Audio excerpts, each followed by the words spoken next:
If you love horror and free movies, you're in the right place.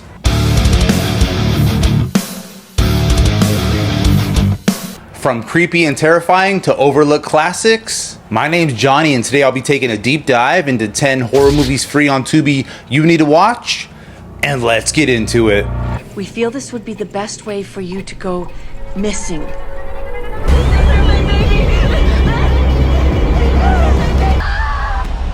Anything for Jackson from 2020. A grieving elderly couple kidnaps a pregnant woman and attempts a reverse exorcism to bring their dead grandson back. The single shot of the couple just bringing the woman against her will, the camera's just placed at one spot, there's no different crazy angles, it just makes it that much more uncomfortable. It almost feels like something you shouldn't be watching, almost like a hidden camera that you shouldn't have seen. This one's dark, this one's creepy, this one's very disturbing at times, but it's just so damn good. And if you just want some good scares, want to watch a movie to see some dark imagery, this is a great one to see. Hail Satan.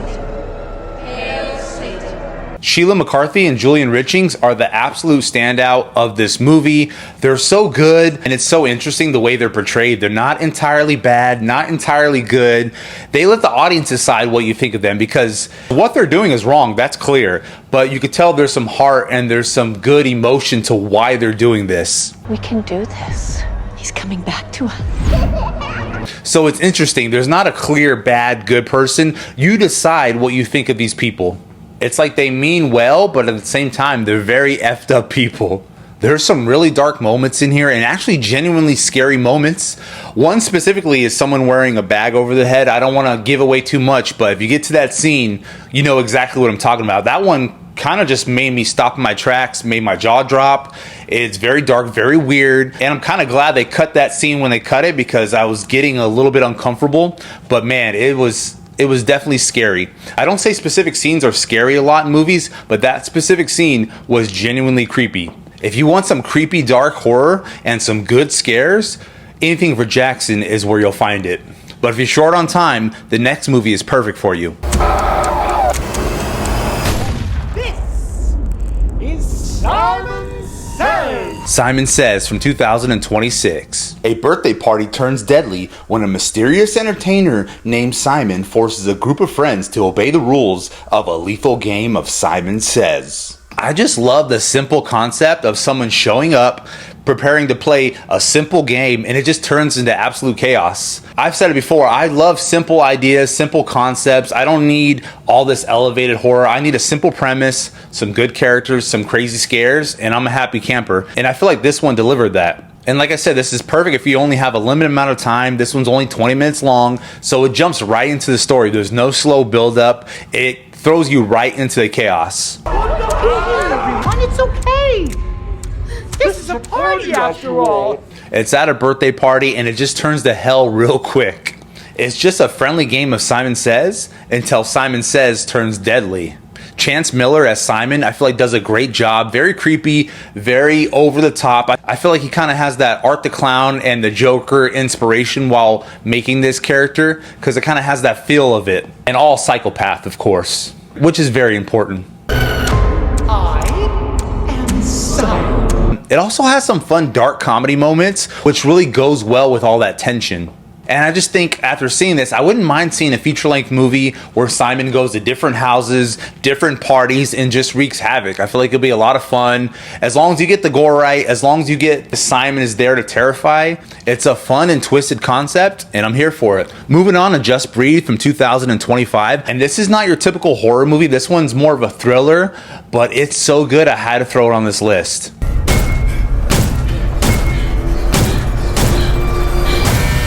After leaving prison, a man tries to win back the woman he loves, only to discover his new romantic rival is also his parole officer. And I love the opening scene of this movie. Our main character is with his therapist, and he's talking about why he had to punch somebody at work.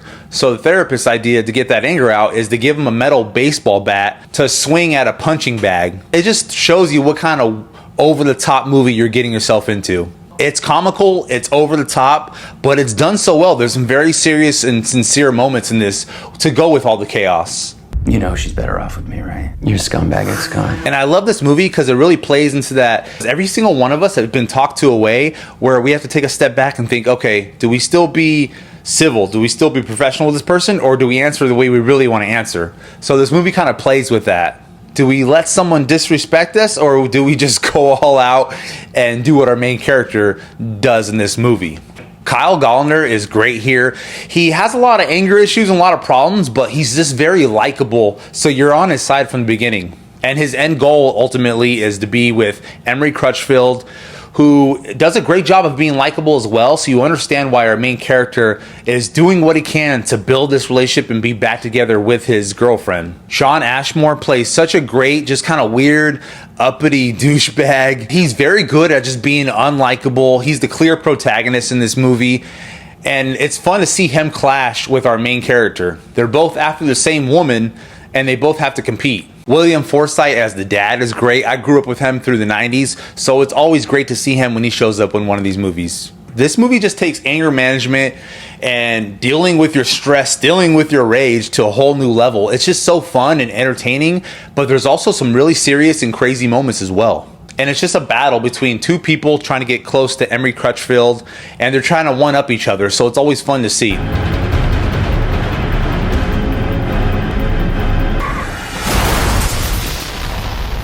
Vacancy from 2007. A stranded couple discovers that the disturbing snuff films found in their hotel rooms were filmed in the very room they're staying in. Okay, I haven't seen this one in about 15 years, and rewatching it, I was blown away by just how good it was. This one's just a tight 85 minutes. There's not a wasted scene. Every scene is to build up the story, to take us to our destination, our creepy hotel, and it doesn't overstay its welcome. You turn that off. Movies that. This one does a great job of just having that claustrophobic feeling of being stuck in one location you're not familiar with and being around people that you have no idea who they are. And the movie shows really quickly it seems to be a failed marriage that's centered around the child they lost. So we're with a couple that need to work together even though they're completely disintegrated, they're completely on the verge of divorce, but they have to work together to get through this crazy situation. Do you know a garage? Not this late. Meanwhile, I'm wide open here. I think Frank Whaley as the hotel desk clerk is one of the best parts of this movie. He's so weird and so creepy. He's what brings the darkness and the horror to this movie. There's those characters in movies where right when you meet, you know, something's off. I don't like this person, I don't know why. And he does that great job of showing you, yeah, there's something wrong with this person and we need to be alert. Luke Wilson does a great job here. I'm so used to seeing him be the laid-back kind of comedy character. So to see him in this dark horror movie and kind of be a jerk. He's being a jerk to his wife, soon to be ex-wife. So it's such a different role than you would see in a normal Luke Wilson movie. Kate Beckinsale is really good here. She really does a great job of selling the terror in this movie. There's a lot of shots that are held on her face to see her horror and her being scared. So she really amps up the horror and the problems that are in this movie. And I remember this movie coming out being more mainstream, but this one's so much more darker than you would think your typical mainstream movie would be. This one has, especially with the videotapes, when the couple finds the videotapes, it gets dark and eerie real quick. I was thinking, oh, Luke Wilson horror movie, it's probably not going to be that scary. This one has some very dark and scary moments and some dreadful moments as well where you feel like, how are these people getting out of this situation? It doesn't seem possible. It's dark, it's creepy, it's intense, and it's absolutely worth your time. What do you want? Ghost of the Void from 2023. A homeless couple sleeping in their car faces a terrifying night when a masked stranger begins psychologically tormenting them. This one has really great character development and you really get connected to the couple's story. They're down on their luck, they're homeless, their only thing they own essentially is this vehicle that they have to sleep in. For a moment, I almost forgot I was watching a horror movie because I was so invested in these two characters' lives and how they're going to build themselves back up. Then that creepy ass mask shows up and reminds me, oh yeah, it's a horror movie. I'm living out of my car. I have nothing left to give you. This is like a home invasion movie, but inside a car. So there's that creepy claustrophobic angle where you're not just stuck inside a home, you're stuck inside a car and you don't know where to go, you don't know where to leave. You're in a designated area where you're not familiar with. I always feel claustrophobia in movies, and this one I felt it a lot. And the ending, I'm not going to give it away, but it's very interesting. It's very different than you would think this movie would turn out to be. There's a lot of psychological horror involved in this movie, a lot more than you would think going in. It feels like just a slasher movie. No, it's a lot more than that. If you want a good movie that'll make you think afterwards, this is where you'll find it. And in the end, you only have one choice. Rise or die. Hostel from 2017. In a post-apocalyptic wasteland, an injured woman trapped alone must survive the night while a terrifying mutated creature haunts her. This movie is part apocalypse and part tragic romance. They do a great job of kind of going back and forth between the past and the present day and see what our main character has been through. She went from having a great relationship and having everything taken away from her to being in this dark apocalypse time where she doesn't really have anything to live for. And I survived the apocalypse. You think I'm lucky? You're wrong. And our main character is clearly different in the present time. She's not friendly to anybody. She's just on her own. She's only looking after herself, as opposed to going to the past where she was fully in love with somebody who deeply cared for her. So it's interesting. It's a dark apocalypse movie with some scary aspects, some scary monsters, but it's also a love story in between. It gives you a little bit of both sides. This movie will pull at your heartstrings. The ending will pull at your heartstrings. The entire movie will put you in your feels for sure. Brittany Ashworth is so great here, and the movie does a great job of showing her past and showing everything she's been through and how she got to this very point. This is not your typical apocalypse horror story. It's got a lot of heart, and it's a great watch. 영상들 전부 내려야 돼요. 제가 재미있는 이야기 들려드릴까요? Okay, now we're moving on to Ghost Train from 2024, and I'm so glad a subscriber requested this movie because I had such a great time with this one. A struggling horror YouTuber investigates a mysterious subway station and discovers increasingly disturbing supernatural stories connected to it. If you're looking for deep character development and a long backstory, this is not where you'll find it.